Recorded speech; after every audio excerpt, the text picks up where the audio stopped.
Hey there, I know you're on a journey from grief to growth, just like I am, and you may be looking for tools to help you live a more soul aligned life. Well, head over to my Grief to Growth store. It's your one stop shop for inspiration, for healing, and for transformation. Inside there, you're going to find some free resources to help you get started. You'll find guided meditations to calm your mind and reconnect with your spirit. You'll find signed copies of my book, Gems of Healing. You'll find my brand new Oracle deck to help you tap into daily divine guidance. And there's some powerful mini courses designed to fit in your busy life and move you forward one gentle step at a time.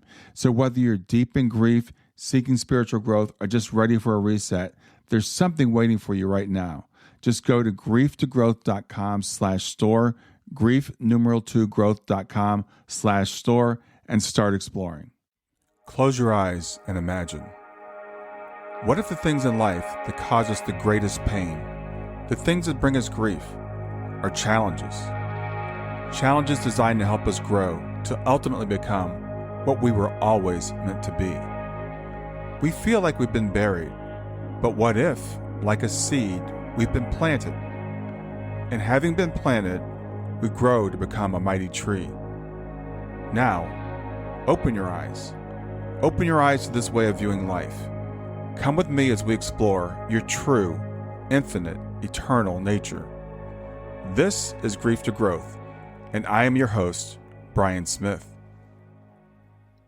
Hi, everyone. I'm Brian Smith, your host, and I want to welcome you to Grief to Growth. And whether this is your first time joining us or you've been walking this path with me for a while, I am truly grateful you're here. This podcast exists to help you navigate life's toughest challenges and explore the big questions like who we are, why are we here, where do we come from, and where are we going? Today, I'm honored to welcome back to Vanessa May to the show. You may remember Vanessa from episode 255 a couple of years ago. We're recording this in late 2025. And in that first episode, she shared the heartbreaking story of losing her beloved son, Harry. Well, since then, she's continued on her journey as a holistic grief coach, a certified grief educator, a nutritional therapist, a well-being coach, and a spiritual life coach, helping others move through unimaginable loss with honesty, depth, and compassion. She's also the author of 3 impactful books, including her most recent release, When Grief Takes Everything, A Survival Guide to Devastating Loss. This powerful book begins where her last book, Love Untethered, left off, navigating life not only after the loss of her son, but also the shocking successive deaths of her husband and her father during the COVID pandemic.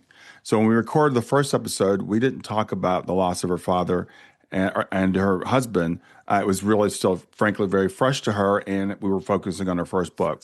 So we'll talk about that some today as well. In this episode, Vanessa opens up about how profound and layered grief affects us emotionally, physically, and spiritually.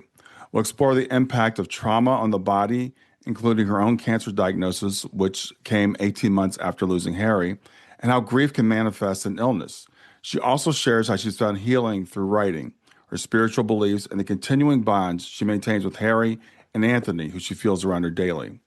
We'll discuss how grief and soul growth are intertwined, why she believes we're in Earth School for powerful lessons, and how the intersection of grief and spirituality can offer hope, even in our darkest hours.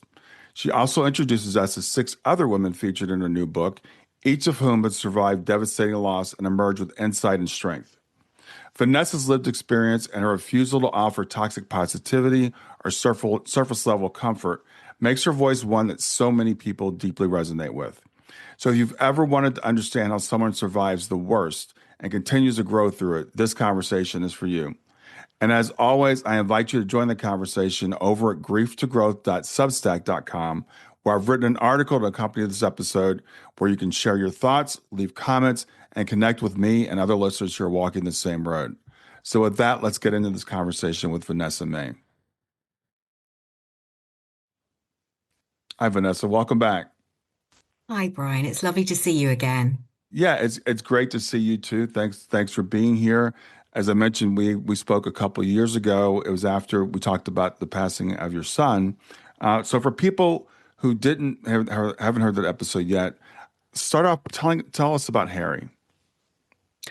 So Harry was 24 when he died. He was an amazing young man, as they all are.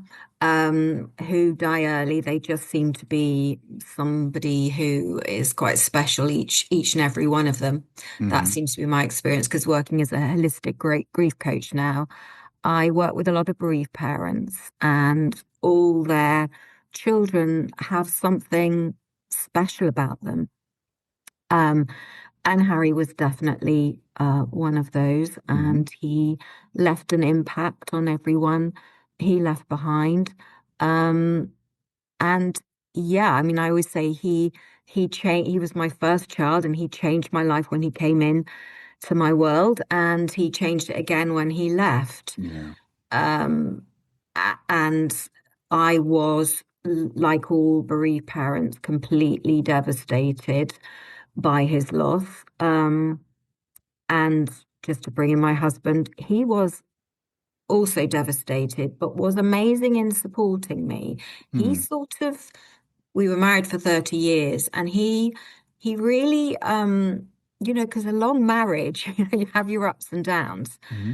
And in those last 2 years of his life, after Harry passed away, he really grew, I would say, and he was an incredible partner to me Mm. in a way that Harry's loss changed him, and he stepped up for me, and that's something I really, really treasure. Yeah. Um, but just going back, yes, to Harry. So after we lost him, I really struggled with making sense of why, though I very quickly knew that he was still around me, and I just had to find him. And so I did, like lots of us, start exploring the spiritual aspect of the afterlife. I found Helping Parents Heal, your podcast. Um, and one of the things that helped me process my grief was writing. And that took the form of my first book, Love Untethered: How to Live When Your Child Dies. And it was the best therapy for me. And we spoke last time in our last chat about therapists and how the spiritual aspect is often missing with grief counseling. And I Mm. definitely found that. So writing for me really helped enormously.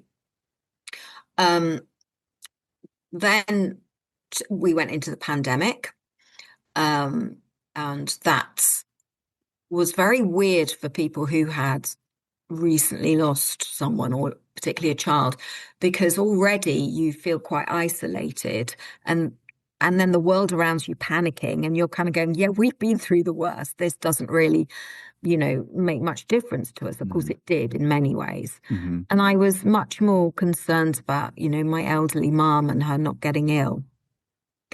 Um, Also in that time, I got a cancer diagnosis, which maybe we'll come back to if we talk about the physical aspects of grief, which I'm quite, hot on. Hmm. But but yeah, so my husband was amazing, and he was incredibly supportive, and he was my rock, and we lent on each other, and we helped each other through. And then he and I and my daughter all went down with COVID, and we all had different versions of it. It felt like my daughter, being younger, wasn't so affected.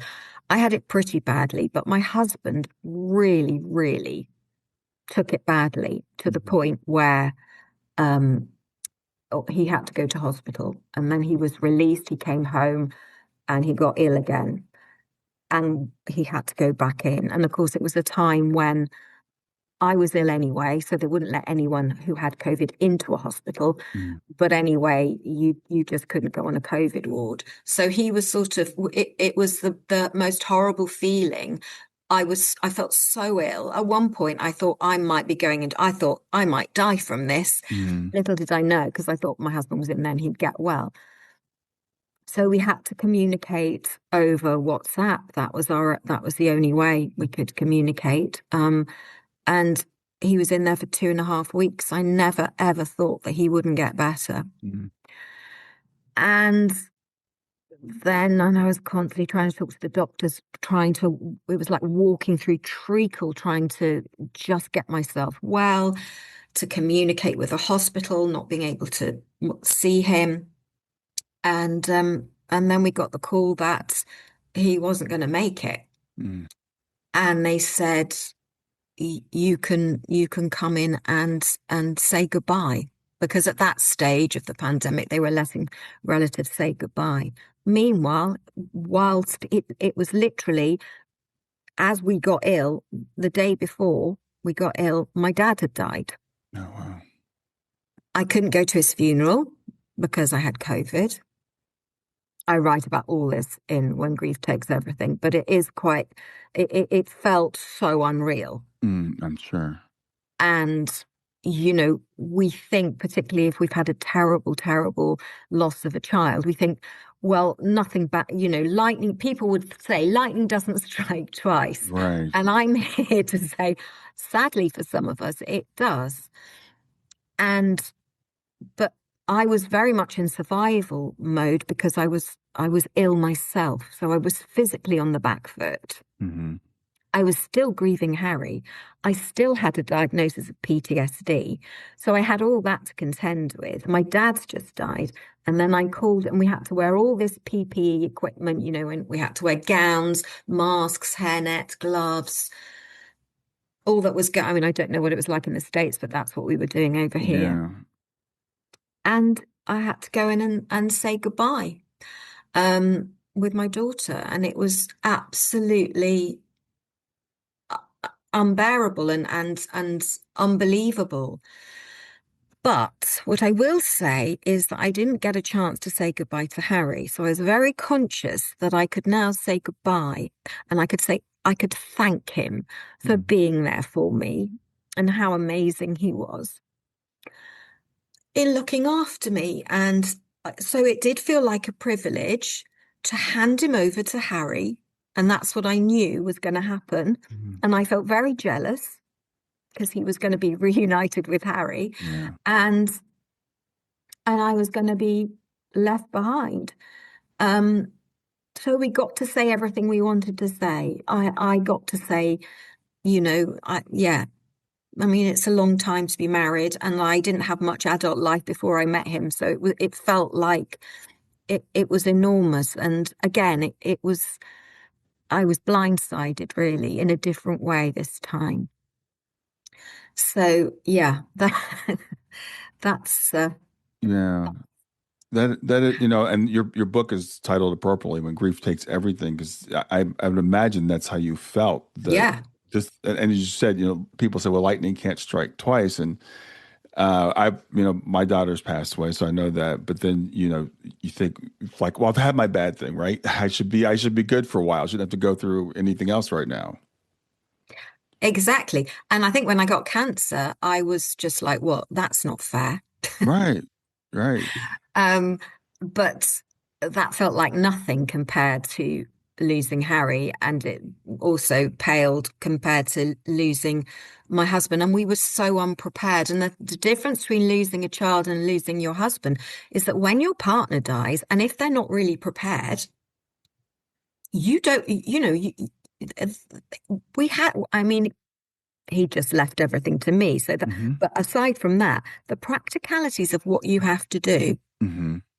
And because of those 2 years where he'd sort of taken over everything while I fell apart, so I didn't even know who we paid, our bills to, who the car insurance was with, when this was due, when that was due. The Mm-hmm. practicalities, were enormous, and I was recovering from COVID. Mm-hmm. It was absolutely huge. So the whole as that if any, widows and widowers are listening and you're not prepared and you don't think it's coming, there's an awful lot of what they call sadmin, where it's just admin. You've got to do their tax returns.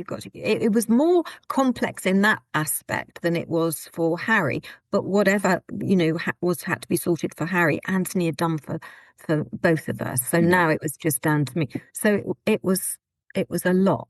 But I do feel he probably died of a broken heart. That's what I think. Not all bereaved parents obviously do. We're still here. But I think a lot of bereaved parents, the body keeps the score. And I think, yeah.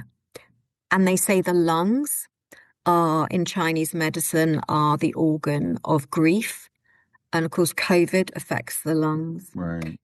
So, because of the way I look at health holistically, that's how I thought, well, my cancer was the trauma that had at a cellular level done some damage in my body and with my husband. Yeah. That makes absolute sense. And there is a thing, the broken heart syndrome, and it doesn't Yes. necessarily just affect our heart. I love what you said about the trauma goes into the body. I was telling you, I think before we started recording, I have a good friend who just passed away suddenly in April, and of a heart attack. And I was with his wife at the hospital. And I was driving her home, and she said, "My chest hurts," and I was like, "Well, yeah, of course, because you're going through this traumatic thing." And turns out she had a heart attack the same day that her husband did. No, she survived it. Wow. She's fine and recovered now. But that trauma can affect us in different ways. And I've talked to other parents who have lost children, and then one or the other parent will die. Not too long afterwards from something like you said, that the grief can affect our lungs even. Yeah. Yeah, you're absolutely right.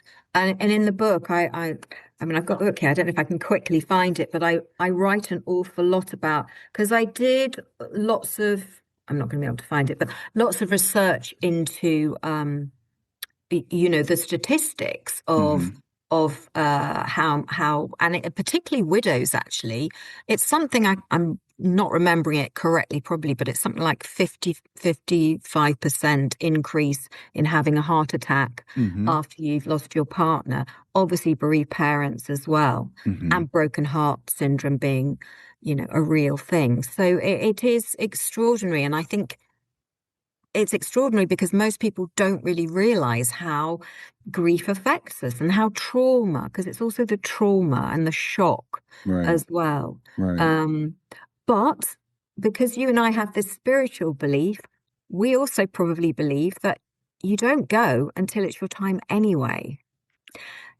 So we sort of have to factor that in. Yes, grief does things to your body, but I'm still standing and my Right. husband isn't. So there is some kind of soul path that we're perhaps not fully, knowing at this stage as to I've still got things to do and that's why I've stayed. I don't know.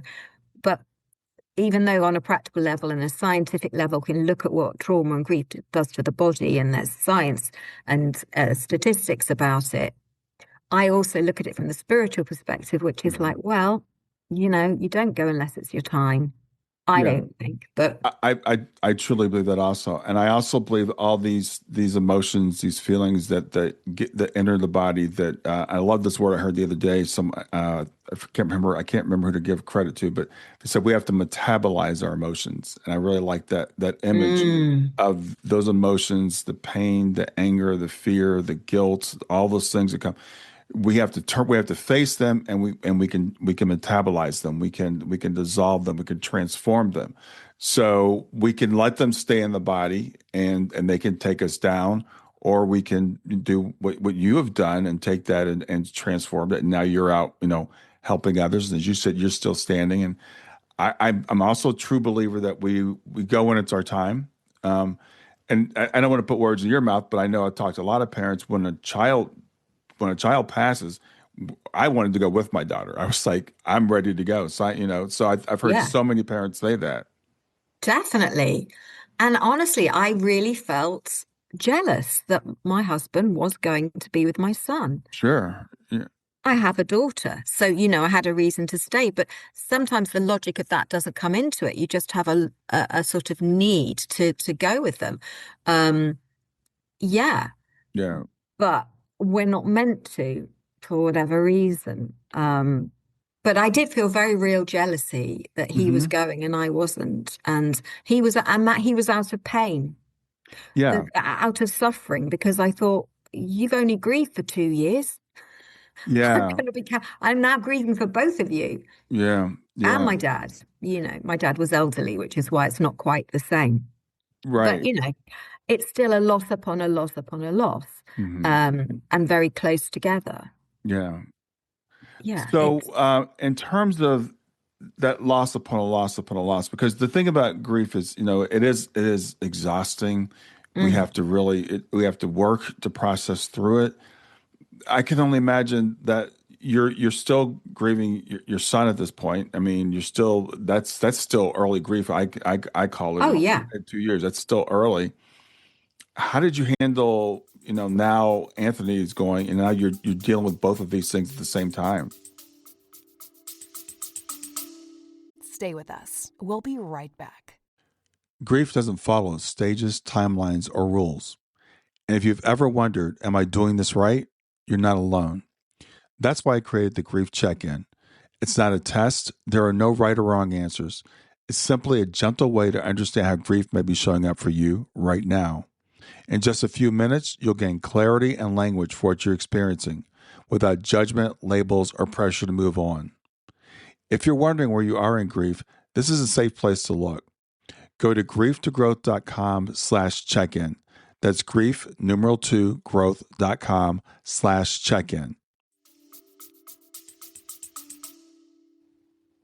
I don't know. You can read the book, you'll find out. I mean, I literally, because I sometimes I as I was editing it, I was thinking, I can't believe I've survived this. Mm-hmm. Mm-hmm. As I say, there was a lot of practical things that all fell on me to Mm-hmm. do. So you get caught up when you lose a partner in the practicalities of what you have to do. So that slightly delays your grief. Right. But of course, and financially, that I had to go back to work. I was now a widow. Mm-hmm. So after Harry died, I stopped working for 10 months, I think. Whereas Mm-hmm. I was like, I have no choice. I have to go back to work. So that was enormous as well. I literally would drag myself out of bed and have to just pretend and focus on something else. And in one way, it was very good for me, but it was exhausting. I don't know how I survived. I think what happens when you have multiple losses is that your grieving gets extended, Yeah. and you you don't. At first, I didn't know who I was grieving. It Right. all got muddled up. And I was used to feeling Harry. And then I got really worried about, I don't know, I can't feel Anthony around me. And I went to a medium and she said, don't worry. When you feel Harry, you're feeling Anthony because they're together Hmm. and they're so close to you. And that was an enormous comfort because I was also trying to navigate that side of things Mm-hmm. and make sense of it and why I'd lost them both. Um, yeah, but it still is. It's still incredibly difficult to navigate this, I find.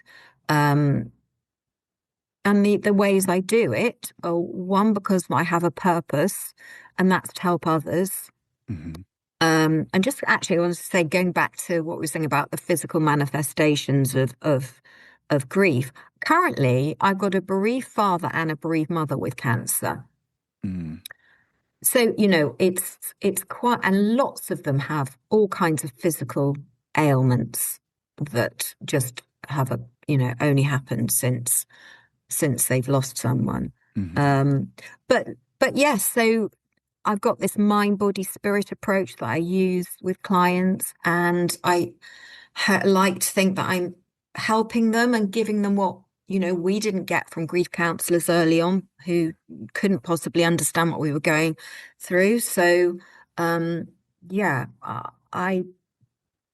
that's giving me a purpose, and also just my spiritual belief and believing they're around me and that I'll be with them again, and that it's not my time yet, unfortunately. Yeah. Yeah. I understand what you're saying. So, we talked about like planning, soul purpose. We talked about Harry, and we talked about it before in our earlier Mm. conversation that there's something about kids that go early that they just seem to be, they live life differently and they're perceived in the world differently. So when Harry went, I guess you started saying, okay, well, this is his time, and he was early. When Anthony then transitioned, I would imagine you saying to your spirit guides, your higher self, whatever, like, what's the deal with this plan? Yeah. So the sort of conclusion I've come to is that, and again, I write about it in the book. Mm-hmm. I I think this part of my journey is just for me to do it on my own. Mm-hmm. So my daughter now doesn't live at home. So I have gone from quite quickly at the family home being really busy and, lots of life and activity. I'm still in the family home and it's just me. Mm-hmm. I might move eventually, and so it feels that so I try and look at it as, what's the lesson in this? This Right. is about me just figuring this out, this part of because when you're a parent, you know what it's like. You're looking after others. You're feeding them. You're multitasking. You're fixing. You're Mm-hmm. doing what parents do. Um, and I've been with my husband for 30 years, so that was kind of like suddenly I'm on my own. Mm-hmm. It's very difficult. Yeah, it's a lot. It's still a lot. I'm used to it now. Yeah. Because it's just coming up to 4 years since Anthony died and 6 since Harry died. Mm-hmm. But I may be used to it, but I don't like it. But I'm trying to accept it because, as we know, acceptance is an important part of, because if we can't change something, we sort of have to surrender to it. So I talk about surrender in the book as well. Just surrendering to the fact that this has happened. Yeah. you know, I've just got to navigate my way through. And of course, I try and think, why has this happened to me? Was I a mass murderer in a past life? And of course, joking aside, I've taken on a lot in this lifetime. Right. And I think we said this last time, you kind of think, well, your soul's over on the other side. You're having a conversation with your soul family and you're going, okay, let's go in and do this. And this will speed up our soul growth, and you're not in your human mind, you're in your soul essence, and so you think you can do it all. And I seriously bit off more than I could chew. I don't know what I was thinking. I mean, I really don't know what I was thinking, except you're not thinking as a human. And who knows? I mean, we know that it'll make sense eventually. We'll go to the other side, and we'll understand, and we'll go, okay, now I get it. Yeah. But it's a lot, and as you said, I don't, and I do think it's important to meet people where they are, and particularly people in early grief. They don't want to be taught. They want you to say, "This is terrible. It really is terrible," and then give them ways and help them find a purpose and help them find a spiritual connection if that's what's for them. Mm-hmm. But I do think what's happened to me is terrible, and I am still very traumatized, and I have had loads of EMDR, and I still can very quickly go into fight or flight. It's not straightforward. So I Mm-hmm. don't want to sort of sit here and give everyone the impression that, because yeah, it's tough. It's really tough. And yes, absolutely. And I appreciate you sharing that. You used the word there, surrender. which for a lot of people is a dirty word, especially here in America, because we're taught to be tough and to fight and to push through everything. But surrendering, I love it's accepting what I tell people. It doesn't mean giving up. It's accepting what reality is, and that's can be a very difficult thing when you lose someone so close to you. It's still it can be like you said, it can be surreal sometimes. It's been 10 years since my daughter passed away, and every once in a while, I'll still think that this really happened. That, this is something that really happened in our lives. So it isn't a straightforward path. It is that back and forth. Yeah, definitely. Um, and when you're like you are as well, when we're working with people in early grief, we hear all the fighting against what happened. This wasn't meant to happen to people say, this wasn't meant to happen to me. This wasn't Right. meant to happen to my family. And when you're further down the line, you go, yeah, we all thought that.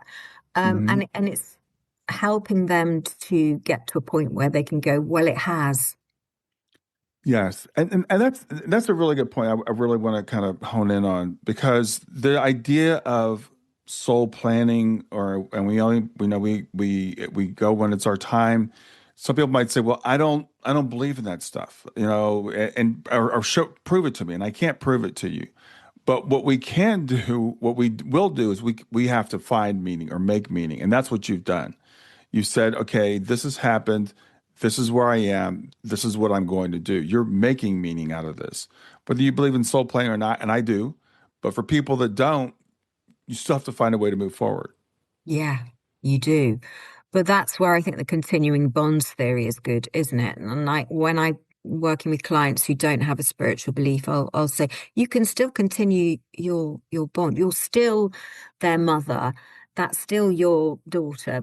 So that you can find other ways to help them keep the connection. Sure. The death ends a life, not a relationship. It doesn't have to be spiritual. But I think the people who do develop a spiritual connection or find it or explore it tend to do slightly better, maybe. But what I have learned, and since writing Love Untethered, is that I now realize there are so many things that come along to complicate your grief.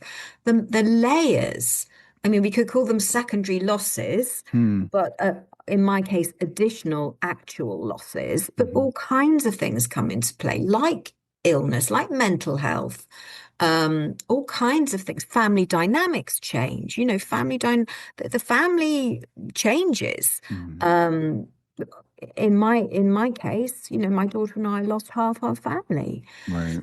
and it's there's huge things that come along. It's not just, oh, I lost my son. Right. Yeah, and you talked about it earlier, and it's really important for people to understand. Every loss is different. Literally every loss. And but losing, I remember one time I was talking to a woman. This was several years ago. I was being interviewed for a podcast, and I slipped up and I said, "Losing a child is the worst thing that could ever happen," because we really shouldn't compare losses. But I said that, and she had lost a son, and she had just lost her spouse, and she goes, Mhm. what you just said isn't true because when you lose a spouse, there's all these other complications that we don't have any idea about till we go through it. All the Yeah, little things like where are the bills? You know, Here it's like, does the house automatically go to the other spouse? Your accounts, where do they go? It can get really complicated. So you're trying to deal with this shocking loss anyway, and then people are asking you, putting papers in front of you, asking you to make decisions and sign this and do that. yeah. It's Yeah, I think that's what I was trying to say earlier, is that Hmm. it's a different experience losing Yeah, your child. And I kind of, having had, and again, everyone is going to feel very differently. I feel they're both terrible, yeah, but yeah, there's nothing like having your child, that's a primal bond. yeah. That's but it doesn't really matter which. They're both terrible. And I'll tell you the biggest issue is they're terrible together. You know, I haven't Yeah. got one or the other. I've Right. got both. This woman had both. That's the complicating issue. It's Right. like it's so compounded. It's double the loss, double the trauma. Right. You know, it just is. Well, that's my experience anyway. But I find what's quite interesting as well is that people assume that because I've lost a child, being a widow is probably just a little bit more painful. It's, and I'm going, yeah, but because I've lost my son, it's so much worse. It feels Yeah. so much harder. Right. But other people always have a sort of opinion, whether it's voiced or not. You sort of sense that they think the loss of a child just must be so much worse, you know. And I think, yeah, but it's natural we compare losses and It is, and I don't know why we do it, but it is. And the I thing don't is, know. I try to avoid it because, as I said, everyone's different, and they also they're compounding. So it's not like when you have one, the other one goes away. When you've lost your son, and you've lost your husband, now you're dealing with both of those things, and Mm. it changes everything about your life. You said now you're living in the house by yourself. It changes the holidays. It changes, Yeah, vacations. absolutely. I mean, such a good point. One of the things that we did a lot after Harry passed away was we went away a lot Hmm. because it gave us some respite. Well, I've tried to do that. It's not the same. So I've lost that respite. Yeah. Um, it's very lonely being a widow. And I have a theory, again, coming personally and also from my work, is that although it's terrible to be a young widow, and they don't see it this way, but they do tend to be more likely to meet someone else and start again, although they'll never. I've got one of the women I write about in my book, she loses her partner, and I'm not taking away the devastation of that at all. And then if you're elderly, which of course is the most common thing, you lose a spouse, well, you haven't really got long to go. And sometimes elderly people are just living in the now, trying to kind of cope with day-to-day stuff. Hmm. Um, but I think being a widow in the middle years is really tough because I personally, well, because I've got a lot of baggage, but I really don't want to start again. But Hmm. I may have some years on my own. So I think that's a really tough time to be widowed in your 50s, Yeah. 60s. I think Yeah. it's a really tough time. So again, being a widow isn't the same at every age. Yeah, everything is, all grief, as we know, is unique to us and our Right. particular situations, circumstances, etc. Yeah, and that's an excellent point, because again, whether we choose to partner or not, if we're widowed or widower, then that means we have chosen to partner. And if I remember, my grandmother was pretty elderly, what seemed like to me anyway. Now I think not anymore because I'm almost at her age. But when my grandfather passed, at that age, you're just kind of like, well, I'm not interested in another romantic relationship because Mhm. I've only got a couple more, a few more years. But if you're in those middle years, now you're like, you've never thought about being with anyone else, right? And now you've got to make that decision. And then people outside are saying, well, oh, you can find somebody else, and I know, like, a lot of people are like, I can't even think about that right now. No, no. And I think that's even more so for me because I've also lost my child and it's just too no. And that's why I go back to, I think my path is about finding my, but it's being on my own and making my peace with that. But Hmm. it is difficult and it is lonely. And loneliness again is something that perhaps is one of my lessons. I haven't, I don't remember being on my own in my whole life, Right. You know what it's like. You're in a family, then you're Hmm. with, sharing a flat or apartment with someone, then you meet your partner and you're just not on your own. I have not really been on my own in my life. So Hmm. this is all very new and very sudden. And I was thrown into it having, as a bereaved mother and then as a widow. It's like, whoa, this is a lot. So this is, and that's what I always tell my clients, a lot of stuff takes time to work through. And I've really gone off the word resilience Hmm. because I feel it can be a bit of a stick to beat someone with if you don't feel resilient. I certainly, and again, I write about this in When Mhm. Grief Takes Everything because I don't feel very resilient.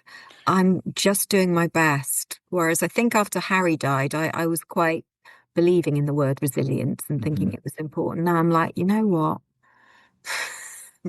Yeah, I thank you for saying that because people will say that to you and they think it's a compliment. You're doing great. You're so resilient. You're so strong. And I know when I would hear that, it would like make me feel almost deflated because it's like Yeah, I don't feel strong. It's like I'm just doing what I have to do, and I frankly don't even want to do this. Okay, but I'm just doing what I have to do. And so I want people to understand that when you see someone out and they're functioning, they're in society, they're at a party or they're whatever, and you're like, oh, you seem to be doing so great. You're not seeing what it's like when they go home at night and lay their head on the yeah. pillow by themselves again. Yeah, I often think that, when you see interviews on television and they're interviewing a bereaved parent who's found some purpose or set up a foundation or something, Hmm. and the interview goes, well, you are, a beacon of hope. You're, demonstrating that you can get over this, or they'll say something and it's so jarring. And you think, yeah, she's just come on television and she's put on her makeup and her hair and she's just sitting there and she's speaking about her foundation. As bereaved parents, we know that behind that, she's going home and she's sad.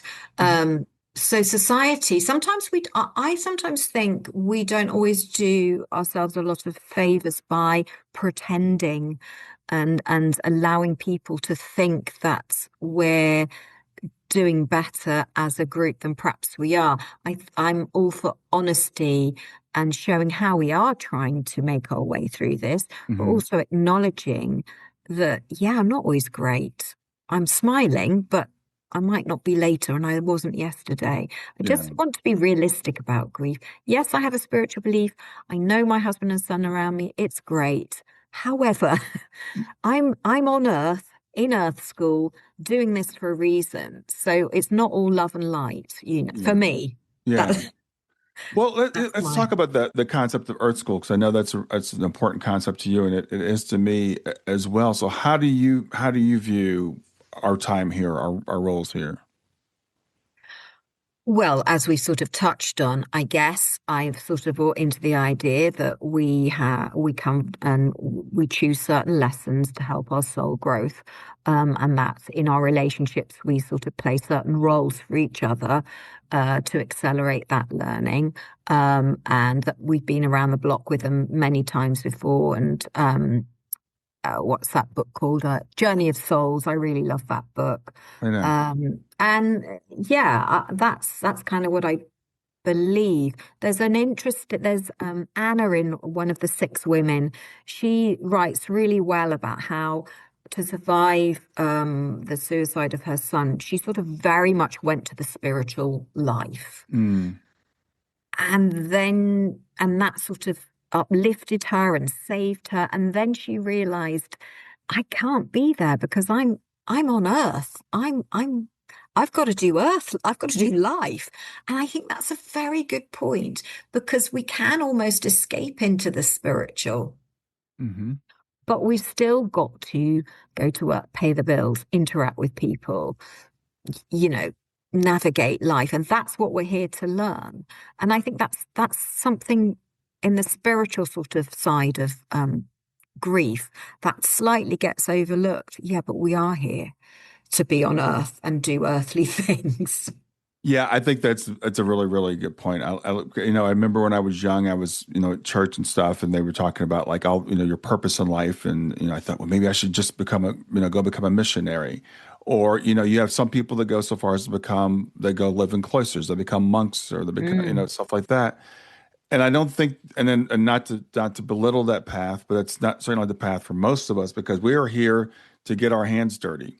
We are here to feel yeah. the emotions, and so I see people sometimes they'll say, and I don't want to call anybody out in particular, but there's a person I was doing an interview with on a podcast, and she said, I just don't understand grief. I don't understand why people grieve at all. Why are people sad? If everybody knew what I know, then we would never grieve somebody. And I wanted to say, I don't think you've lost a child, and I know your husband's still here. Come back and talk to me when that has happened to you. Yeah. Because we are meant to feel these emotions, the emotions that you and I still feel, even though we have these spiritual beliefs. Yeah. Yeah, you're so right. That must have been infuriating, or were you really calm and zen about it? Because I think that would have annoyed me. Because people do think yeah, grief is very different if, say, all you've lost is an elderly parent, which I have also Hmm. done in the mix. It's so different, and yeah, and it does help us, but it's yeah, the grief is the biggest learning curve, I think. Grief for a significant person in your life. Let's put it that way. Not that Hmm. parents aren't significant, they are. But at the moment, I mean, they say that grief is harder when the difference is the people you live with, because that's Yes. where you Right. notice it. Right. Um, so yeah, husband, children, whatever. Yeah, Yeah, and I think you're hitting on this. Grief is the one. It's like our biggest teacher. And I was talking to yeah, someone the other day, and they said, I don't think we could learn without grief. And because if you extend grief to not just losing a person, but health, losing a yeah, job, all the disappointments of life, yeah. that's what we learn from. And if we set ourselves up with this spiritual bypass, as I call it, where it's like Hmm. I'm just a being of light and it's all going to be okay in the end, then I don't think we're doing what we're sent here to do, because we're not learning from the grief because we're not actually experiencing it. I agree with you 100%. Yeah. But you see, this is what we're learning as we go along, and we're further along our grief journey. Where Yes. these Yes. things, Right. maybe we wouldn't have said that if we were 2 years in. Ex- Where, Exactly right. Yeah, exactly right. And another thing, and you touched on this earlier, I just want to reemphasize it. The stuff we're talking about, you don't say this to someone who's just lost their husband. You don't walk up to them and say, it's going to be okay because you planned all this and he's waiting for you. That is not helpful. yeah, yeah. Soon after Harry died, I went and had a Reiki session, and this Reiki practitioner said, "Well, we've all lost children in past lives." And I was like, okay. Yeah, there's some things you can't say to people in early grief, spiritually or otherwise, Yeah. yeah.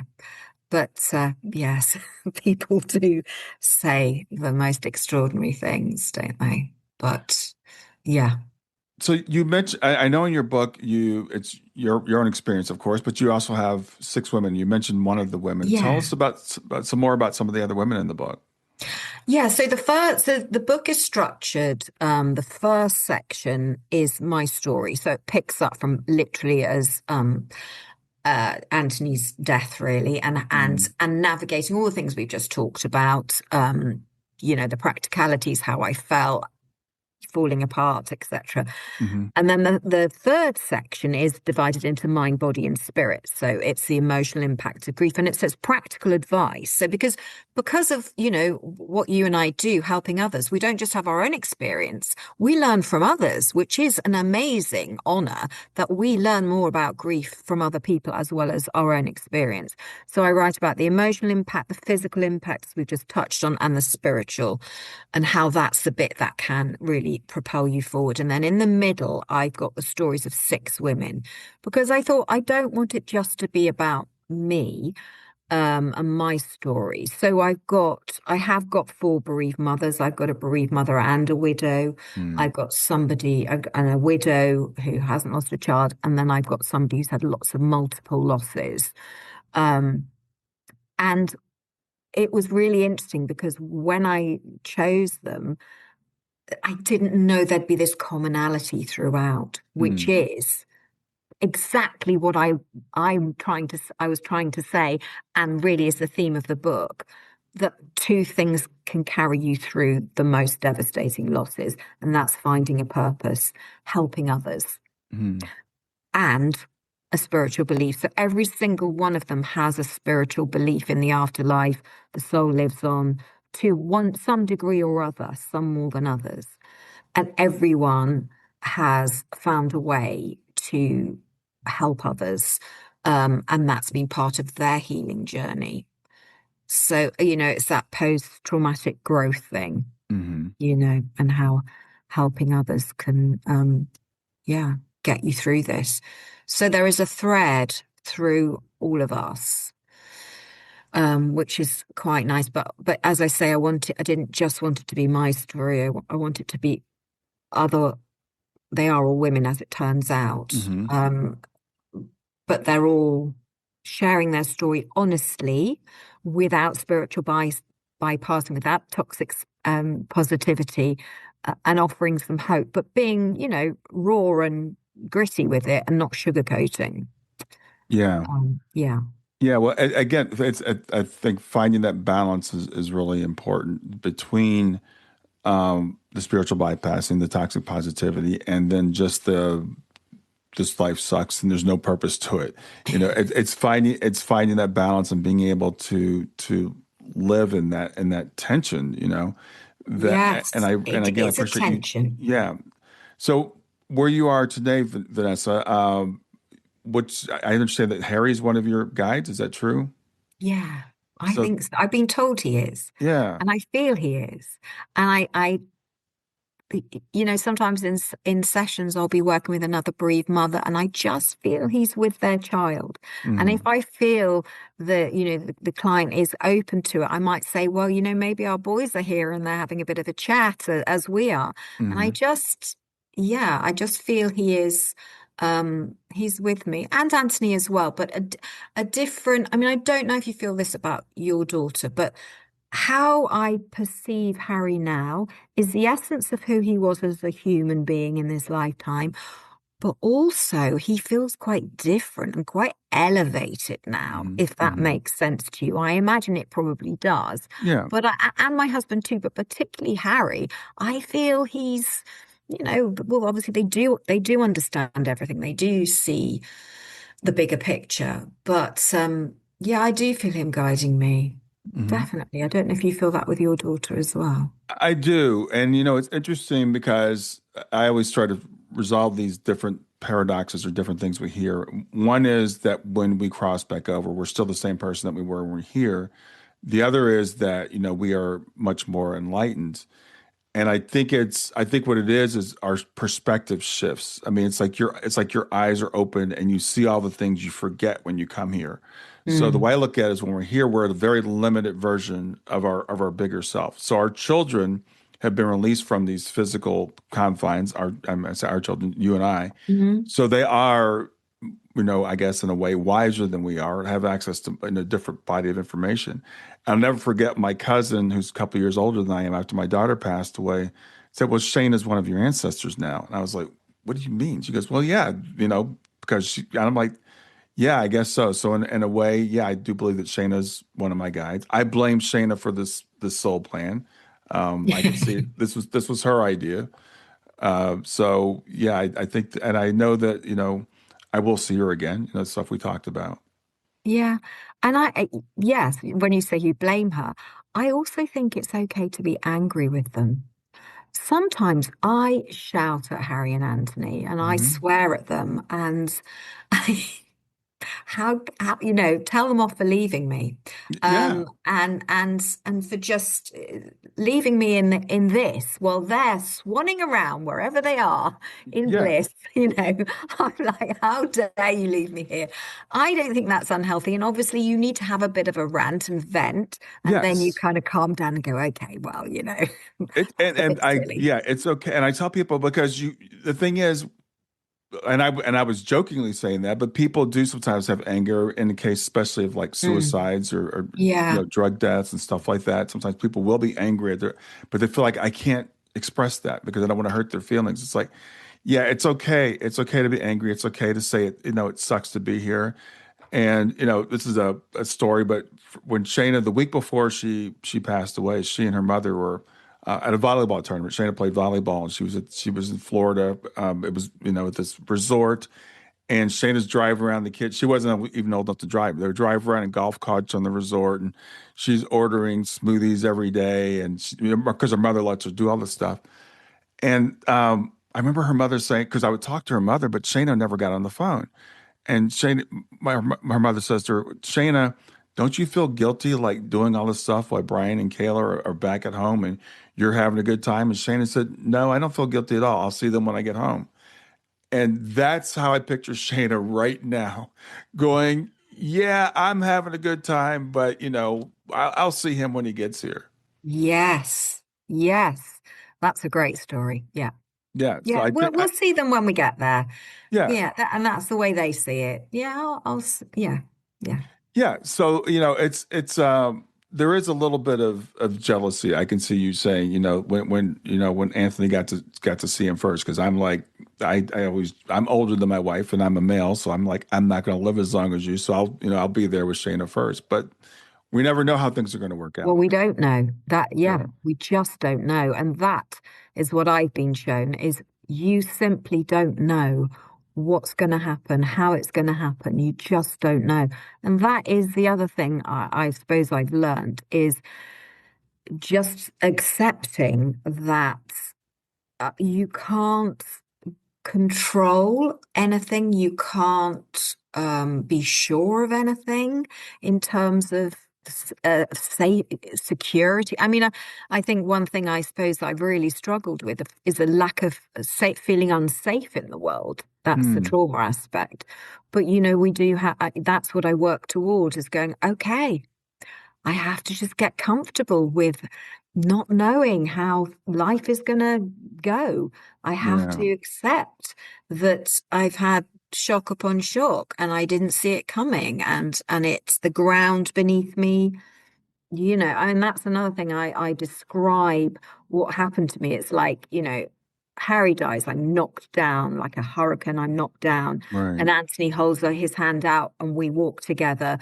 And then I'm knocked down again, and then there's no one to hold their Mm, hand out to me. mm, And that's my thing of going on by myself. But it is that feeling of just accepting that we know, even if we take it away from grief and we just look at the state of the world, which we won't go into, but God knows how things are going to pan out. It's a very, I suppose I'm talking about, yeah, security in an insecure, the world is insecure, grief makes us feel insecure, and it's just accepting, yeah, that's that's how it is that's a in high school. That's a really, really good point. As from the time I was a little kid, I was like, I want to know what the right answer is, how things are going to Mm, turn out. That's why I became an engineer, because I'm just like, yeah, I like engineering because it's definite. But the older I get, the more I realize we have to live with uncertainty. We can have this illusion of what we think is going to happen. And I was realizing this morning, I've known this for a long time. I'm a catastrophizer. I always think that everything is going to be the worst. So whatever happens, it's like I take it to the nth degree. But the one thing about having my daughter pass away is it's really made me realize that I don't really have control over anything, and I need to get comfortable with that. And I'm getting more comfortable with that because she was on vacation, so she was away. As I said, the week before she passed, and I'm like, okay, she's away, and they're flying, and it's like, oh. And then when their flight landed, she and her mother got home. I was like, okay, great, now they're here. But my other daughter was going away on vacation. Like Shayna came in and Kayla went out, so now I'm worried about Kayla. And then Shayna passed away in her bed, like right down the hall from me in the yeah, house. And that's when I realized we don't have control over yeah, anything. Um, so yeah. And that's you becoming an engineer is yeah, doing something that's very logical, very yeah, left brain. Is it left brain, right? Yeah, yeah, very yes. And then for you with that sort of approach to life, having everything ripped away, is, yeah, it's but very much part of the lesson that you probably have set up for yourself. Exactly. So the thing is, and the ironic thing is, I realize now because the other side of that, because we keep talking about these different tensions, right? So there's the fact I can't control anything, literally anything, but there's also this trust that everything is going to be okay. Yes. And Yeah. that's what's hard for, like, again, this my left brain to get around. It's like, but whatever happens, it's okay. Yeah. Yes. And if we get our heads around the fact that we've had many, many, many, many lifetimes, and this is one of many, and they're looking down and going, "Oh, don't sweat this Yeah. because it's nothing. You've just chosen to learn this, and then there's the whole thing of all lifetimes are happening simultaneously, which is very difficult to get your head around. But in the grand scheme of things, it's yeah, and we're they say that 70% of our soul remains Hmm. in the spirit world. So that 30% is here, and yet we're acting like it's the biggest deal because it feels, and we're meant to think it is. Right. But if 70%, if that's right, who knows?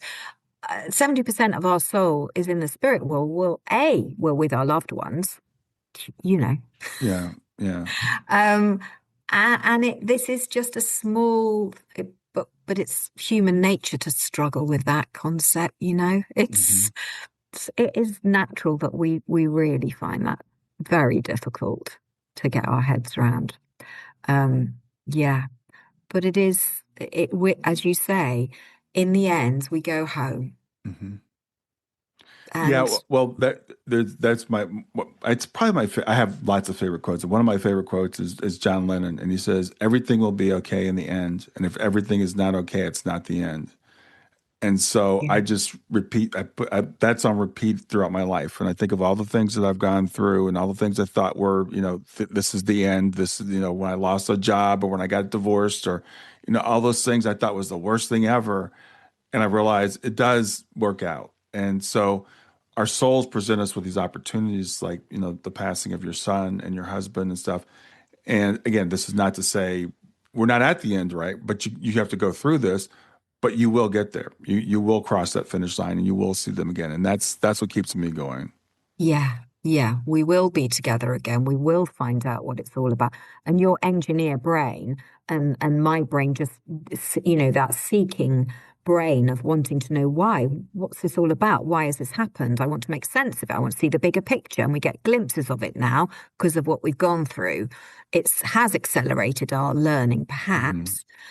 Or else, there is the possibility that when you're dead, and that will be the end of it. But because we don't think that's a possibility, one day it will all be clear and we'll go, oh, okay. I didn't need to get in such a state about that, particularly the relatively more minor things that we fret about in life. But that is part of the human experience, and we're here for all of it. Hmm. It's not always easy. You said about your John Lennon quote, the quote that I have been using as my mantra in recent months is a Buddhist quote, I think, and it's hold it loosely, hold it lightly, hold it with love. Yeah. Because sometimes I feel like I am, what we're talking about, I'm holding it quite tightly. Right. And it's Right. just like loosen your grip, hold it with love. In the end, it will all be revealed. Yeah, that's You know? that's perfect. I love that, and I think that's a great way to wrap up because it's what we've been talking about this whole time, right? It's not. People talk about the idea of unattachment. Where Buddhism is like you're not supposed to be attached to anything, which means you wouldn't love. I mean, because love is Yeah, that attachment. doesn't work for me. Doesn't work. Yeah, and I think I think that's a misunderstanding of the Buddhist concept, actually. Mm, But yeah, we are meant to love, so we are meant to hold, but we have to hold loosely, and we have to be willing to let go of things as they slip away. At least for a while. yeah, yeah, I agree.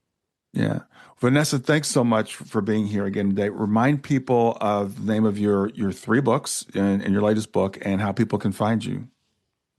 So my first book is Love Untethered, How to Live When Your Child Dies. But the sequel to that, but you can read them both separately, is this one, which is When Grief Takes Everything, A Survival Guide to Devastating Loss. So that's my new book, and which I feel I've sort of obviously grown since the first book. I Sure. understand a lot more. My middle book is for wellness practitioners, Okay. and it's called Supporting Your Grieving Client. But yeah, and I have two websites, but my author website is vanessamay.co.uk. And you can follow me on Instagram, which is may.wellbeing.griefsupport. So yeah, and I love to hear from people, particularly if you've read my books. I love to hear from you and connect with people. Yeah. Well, again, thanks for being here today. Enjoy the rest of your day, and I'll see you soon. Thank you. Bye. Bye. Grief doesn't follow stages, timelines, or rules. And if you've ever wondered, am I doing this right? You're not alone. That's why I created the Grief Check-In. It's not a test. There are no right or wrong answers. It's simply a gentle way to understand how grief may be showing up for you right now. In just a few minutes, you'll gain clarity and language for what you're experiencing without judgment, labels, or pressure to move on. If you're wondering where you are in grief, this is a safe place to look. Go to grieftogrowth.com/check-in. That's growth2growth.com/check-in. Have you ever wished for gentle guidance or comforting word exactly when you need it most? Well, I've created my Love Lives On Oracle deck just for that purpose. Now, this isn't a deck that's about predictions. It's about connection. Every card has been thoughtfully designed to guide you through life's toughest moments, to illuminate your path and help to remind you that you're never alone, that your loved ones are always there right beside you. So whether you're seeking clarity, comfort, or a loving message from beyond, each card is here to speak directly to your soul. And along with the deck comes a downloadable PDF guide that you can use that will give you an affirmation for the day, something to reflect on, and even an activity to do to keep you connected to your loved one. So check out the Love Lives On Oracle deck today. You can get it at stan.store/grief-to-growth. Stan.store, STAN.store/grief-2-growth.